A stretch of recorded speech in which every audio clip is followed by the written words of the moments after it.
L'Europe autrement, une chronique réalisée par les élèves de 4e de la MFR de Pont-de-Vel avec Radio Aléo.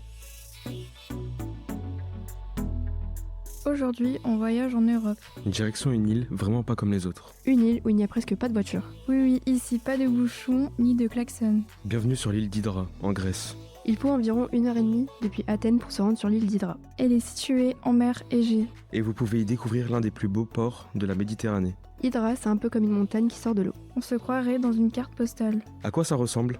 Il y a un joli port entre mer et montagne. Des maisons blanches en pierre construites en amphithéâtre autour du port. Et des ruelles pavées étroites qui forment un vrai labyrinthe. Au XVIIIe siècle, Hydra s'est beaucoup développée. Ses habitants étaient marins et commerçants. L'île possédait de nombreux navires qui circulaient dans toute la Méditerranée. Grâce à cela, elle est devenue riche et influente. Aujourd'hui, le commerce maritime a changé. Et Hydra a perdu de son importance. Mais elle attire désormais beaucoup de touristes. Et aussi des artistes. Par exemple, le chanteur Leonard Cohen a vécu plusieurs années. Et il y a même écrit des chansons. Ce que les gens aiment à Hydra, c'est le calme. Et l'absence de pollution. Car les véhicules à moteur sont interdits. Sauf de rares exceptions, comme les ambulances. Mais du coup, comment on se déplace ? À pied. À dos d'âne ou de mule. Et aussi en bateau-taxi.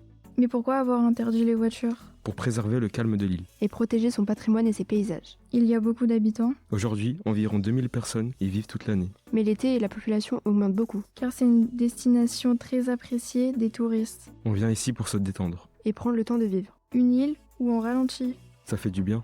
Et maintenant, place à la question, ouvrez bien les oreilles. Comment se déplacent les habitants sur l'île de Hydra ? On vous laisse réfléchir. Merci d'avoir voyagé avec nous sur Radio Aléo. Et à très bientôt pour découvrir l'Europe autrement. C'était l'Europe autrement, une chronique réalisée par les élèves de 4e de la MFR de Pont-de-Vel avec Radio Aléo.